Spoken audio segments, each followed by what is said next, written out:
Nah, Rempang itu kan kemarin dipancing seperti itu juga. Kalau itu kemarin nggak bisa diatasi, ya merembet kemana-mana itu. Itu akan membesar gitu. Tapi alhamdulillah dari dulu kita kalau ada simptom seperti itu cepat diatasi. Jadi apa nih aparat kita, polisi, TNI ini alhamdulillah integritasnya masih tinggi terhadap negara ini. Kalau tidak ada beliau-beliau ada di sana dengan apa nih dengan tanggung jawab yang begitu tinggi, sudah amburadul lama kita ini, ya.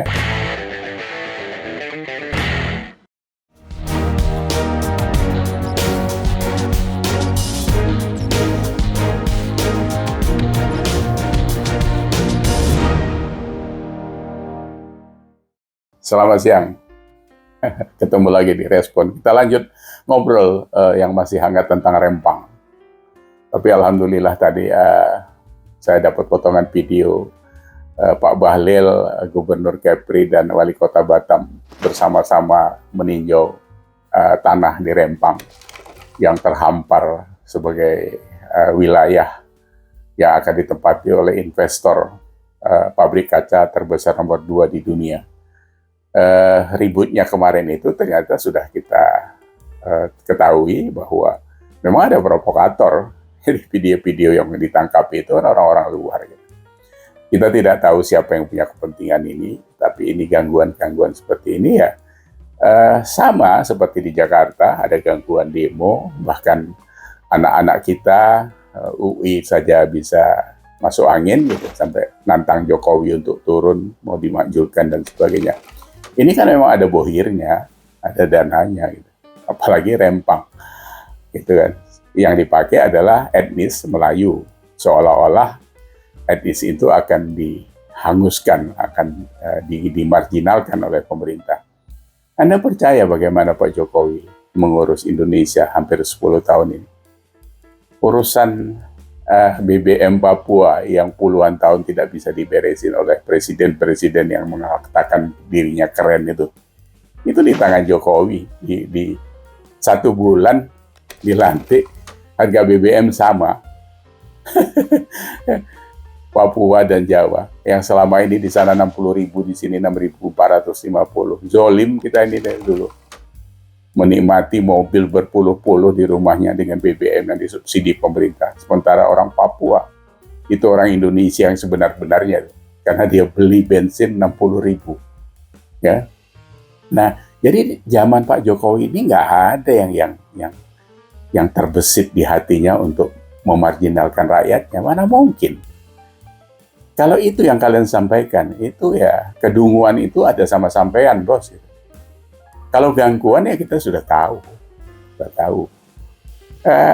Di Morowali aja waktu itu di Luwuk ya, kalau nggak salah. Soal nikel kan ada demo. Gitu. Terus ada statement pengusaha besar di Sulawesi Selatan yang mengatakan bahwa itu harusnya pabrik nikel itu dikelola oleh BUMD. Bos, orang sudah investasi di situ. Miliaran dolar, tiba-tiba ente datang ngerusuin terus mau ngambil, katanya BUMD yang disuruh ngurusin. Kita tahu kemana arahnya, demo Cina, nggak tahu kemarin dia ngeresmikan pabrik nikel dia sendiri. Siapa itu? Yusuf Kala, ya kan? Jadi kelas-kelas orang kayak gini ini kan harusnya sudah berhenti sajalah dengan cara-cara lama itu. Udah apa nih itu? Udah urusan basi itu kayak gitu. Nah, terus dalam kasus Rempang, kita juga dengar bagaimana Somad hadir di sana katanya. Buat dapur umum malah katanya gitu. Nah, terus kemarin ada potongan Rizik juga bicara soal pembelaan, malah menyerempet lagi ke Islam. Karena ya Rizik kan pakaiannya kayak gitu.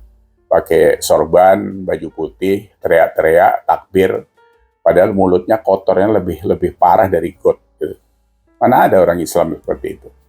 Jadi semua agama ini dipakai untuk hal-hal yang sangat kotor. Jadi kalau kita lihat, ini lebih parah dari zaman jahiliyah mungkin. Mana ada orang zaman jahiliyah mungkin. Orang takbir habis itu mulutnya comberan kayak gitu. Nah, ini semuanya dipakai oleh lawan-lawan politik. Jadi kita sekarang ini harus berpikir cerdas. Karena nanti kaitannya juga adalah terhadap Pilpres sekarang ini, gitu kan. Pilpres ini juga sudah menghangatkan. Kemarin ada isu soal tampar-tamparan dan sebagainya, sudah ditutup oleh Pak Jokowi. Jadi itu tidak perlu dibahas lagi karena kita bisa merasakan kenapa itu harus di case close gitu ya. Ya, karena kepentingan negara lebih besar dari sekedar kepentingan main cekek dan tampar itu. Ya. Nah, Rempang itu kan kemarin dipancing seperti itu juga. Kalau itu kemarin nggak bisa diatasi, ya merembet kemana-mana itu akan membesar gitu. Tapi alhamdulillah dari dulu kita kalau ada simptom seperti itu cepat diatasi. Jadi aparat kita, polisi, TNI ini alhamdulillah integritasnya masih tinggi terhadap negara ini. Kalau tidak ada beliau-beliau ada di sana dengan dengan tanggung jawab yang begitu tinggi, sudah amburadul lama kita ini, ya.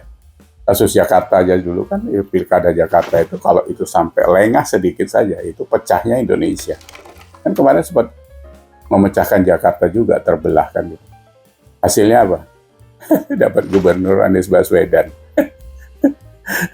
yang ditinggal sumur resapan. Itu satu produk kayak produk under quality kalau menurut produk, atau sebenarnya itu produk reject. Kalau di dalam produk nggak laku diedarkan itu karena memang kualitasnya kualitas serampangan. Tapi ya apa boleh buat, begitulah prosesnya. Sampai dikorbankan Ahok, orang baik, bisa bekerja jujur, ya, di setting seperti itu.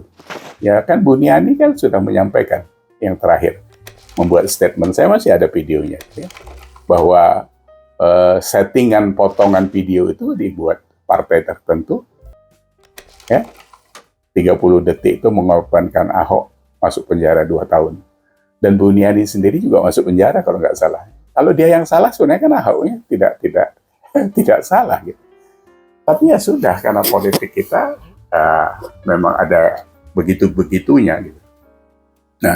Nah ini menyongsong Pilpres, ini juga harus hati-hati, jangan salah-salah langkah gitu.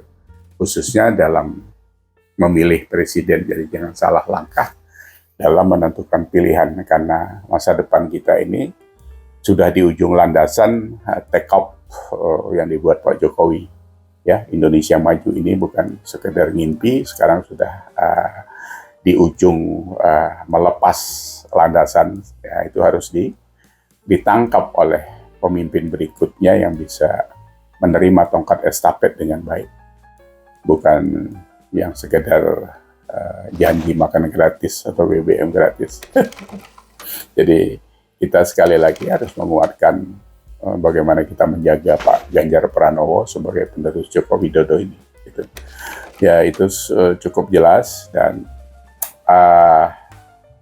kita harus lebih cerdas. Ya, kemarin kita sudah melihat bagaimana mereka disuruh pemanasan oleh Najwa Shihab di UGM membuat gagasan-gagasan sebagai presiden, sebagai capres itu nanti kan amburadul kan yang dua.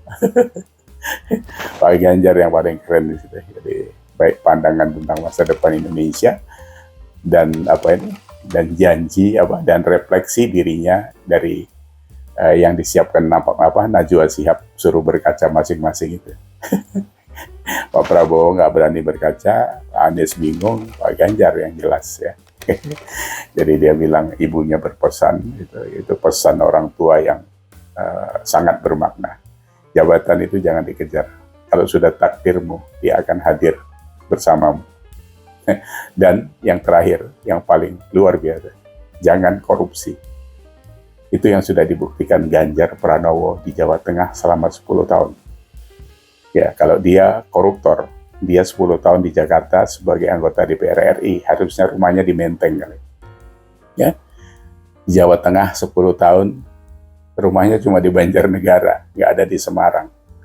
Jadi waktu kemarin perpisahan dengan kantor gubernur dengan ASN di gubernuran, dia pulang ke rumah kakaknya, numpang tidur di kamar yang kecil itu. Ini pemimpin yang kita cari. karena ini mirip dengan Pak Jokowi. Stylenya saja yang gayanya yang berbeda, tapi dalam hatinya itu kita dapat pemimpin yang sama, insya Allah. Demikian obrolan kita siang ini.